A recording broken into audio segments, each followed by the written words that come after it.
Ari Louis Show. We'll start talking about the future. Okay. All right, again, you're listening to the Ari Louis Show here on Visual Sports News Radio. We're joined by Raphael Gellar, BBC World Service News correspondent and vice writer. So, Raphael, let's talk about the future. Wales misses their chance to clinch because they don't get the win, but they have two more opportunities. And do you think they'll get that done? They'll get one of two, get a win or a tie, and move on. Yeah. I mean, they have Bosnia and Andorra left. I don't know if they're going to win in Bosnia. It's probably one of the hardest places to play in the world.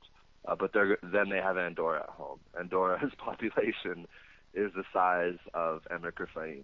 It's about 50 to 100,000 people in the country. It's one of the smallest countries in the world. The players are semi-professional. In fact, it's kind of funny. Israel played Andorra on Thursday, right, before Wales on Sunday. And when I was flying on Friday morning, I saw the Andorra team going back to Andorra, which is right by Spain. And I spoke to one of them and, said, good job. They lost 4-0, but still in the second half, Israel didn't score. And I just spoke to them and I asked them, what do most of you guys do for a living? And a lot of them are teachers, lawyers, and so on. And a lot of them went into the, those things in the airport where you can smoke. Like half the team was smoking. So, I mean, it's a semi-professional team. It's very honorable that they play and represent their country. But if Wales can't win in Bosnia, they'll have no problem doing it at home in front of their fans against Andorra. So Wales is pretty much set. Well, I guess you never know, but it looks like they're on the way to their first tournament. All right, and for Israel, I believe their next game is at Teddy Stadium on October 10th against Cyprus, right? Yeah, so this is the deal. Israel's not going to qualify for the first and second places. Those are automatic. If you finish in first or second, you automatically qualify for the tournament and you're in. If you finish in third, you play against another team that finished in third in another group, and then whoever wins that goes. Israel's goal is to finish third. They're competing right now with Bosnia. It's a bit complicated, so I'll try and it's not actually that complicated. If Bosnia wins their last two matches, well, the best way to do it is to find the points, which if you give me 1 second to do. Basically, if Bosnia wins their last two matches, Israel's out of the third place. Now that sounds like, that should be easy. That should be easy for them. But Bosnia has to play against Wales, which is Wales hasn't given up a goal in 500 minutes, and Bosnia has to play against Cyprus, a team that's very, very good at home. So that's, winning those two games is going to be very difficult. Well, if they don't win both those games, let's say they get a draw against one of those games, and then Israel beats Cyprus, Israel's in third. So Israel has to beat Cyprus, and then hope. The most important game of the next round, October 10th, is Bosnia and Wales. We need Wales to make sure that they either beat Bosnia or draw Bosnia. If they draw Bosnia or beat Bosnia and we beat Cyprus, it's mathematically not impossible. It's impossible, for Bosnia to catch us in the last round of games, which is October 13th. Does that make sense? So if we beat Cyprus and Bosnia doesn't get 3 points against Wales, we made third place. Okay. If Bosnia beats Wales and Israel beats Cyprus, then we have drama in the last round of fixtures games, which is October 13th, 3 days later. Israel's playing in Belgium, Bosnia's playing in Cyprus, which is, we don't want to be put in that position. That's going to be very difficult. What we want is October 10th, all Israelis. Obviously, we need to beat Cyprus. That's important, and I believe we should do it since it's at home. But the most important thing is Bosnia-Wales. And if Wales can do us a big favor by either drawing or beating them, and then we beat Cyprus, we're automatically in third, and the last round of games doesn't matter. So October 10th is going to be very, very exciting. I mean, I'm counting down the days. It's already the 8th. We're basically a month away. The players will go back to playing in their leagues, in the domestic leagues, wherever they play, but they'll gather back together probably in the first week of October. And that's the thing. Israel has to take care of Cyprus, And then after that, they just have to make sure. I'm sure there'll be someone from the Israel staff watching the Bosnia-Wales game because that's even more important, really. So it's very exciting. And again, Israel's going to need to rely on Wales. Wales are going to have to be our friends and have to beat or tie Bosnia. Which is kind of weird because we just tied them and we put them in a bit of a tougher position. But yes, we do need them to help us out because obviously we don't want to play Belgium in Belgium. That's going to be a tough spot if we get to the 13th. So how cool would it be if Israel beats Cyprus at Teddy Stadium and they announce that, Bosnia, let's say, tied? You can have that happen at the same time, but the whole crowd would know about it, right?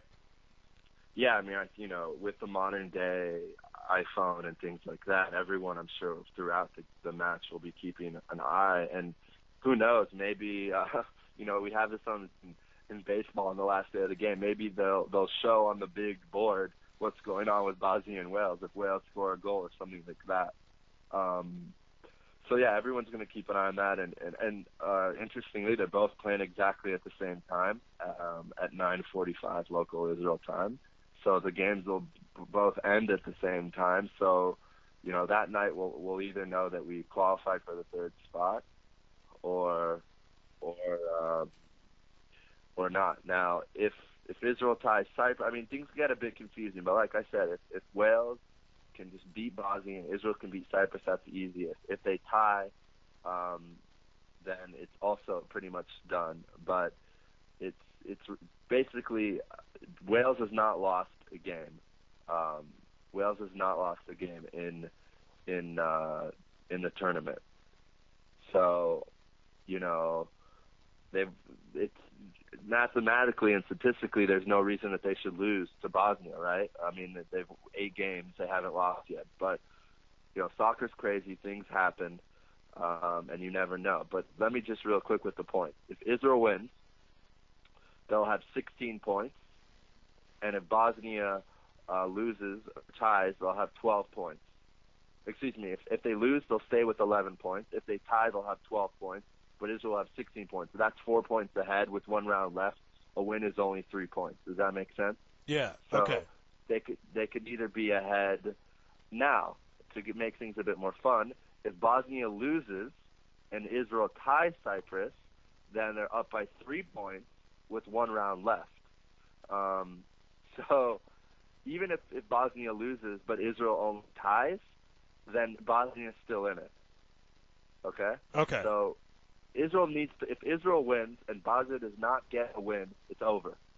But if Israel ties, it doesn't really matter what happens. Oh, let me put it this way. If Israel ties and has 14 points and then Bosnia wins, then it's tied at 14 points going into the last round, and Bosnia plays against Cyprus and Israel plays against Belgium. So that would be the worst case scenario. Or even worse, Israel loses, Bosnia wins, and Bosnia then passes Israel with 14 points to Bosnia, 13 points to Israel.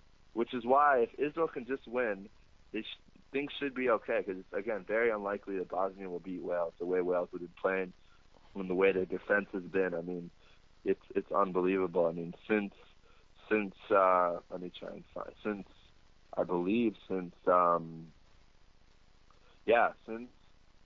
this is crazy, but since I think September of 2014, I'm not sure Wales has given up a goal. Just think about that. It's unbelievable. A year they haven't given up a goal in any of their matches. Tied Israel, beat Cyprus 1-0, beat Belgium 1-0, so no goals. Beat Israel 3-0, no goals. Cyprus scored a goal. So the last time that someone scored a goal against Wales was October 13, 2014. 1 goal. And then in the first round, Andorra scored 1 goal too. So Wales has given up 2 goals. I mean, just think about that. 2 goals in 8 matches. That is one of the best defenses you could have in Europe. So that's why I'm very confident I don't see a Bosnia team that's given up 10 goals and the defense has struggled to win. But crazy things have happened. Bosnia is a very, very good team. They had a They started off the campaign really bad. They fired their manager. In fact, many people thought Bosnia would be the one competing with Belgium for the top two because Bosnia was in the World Cup. So it's a very fun group. It's a very interesting group.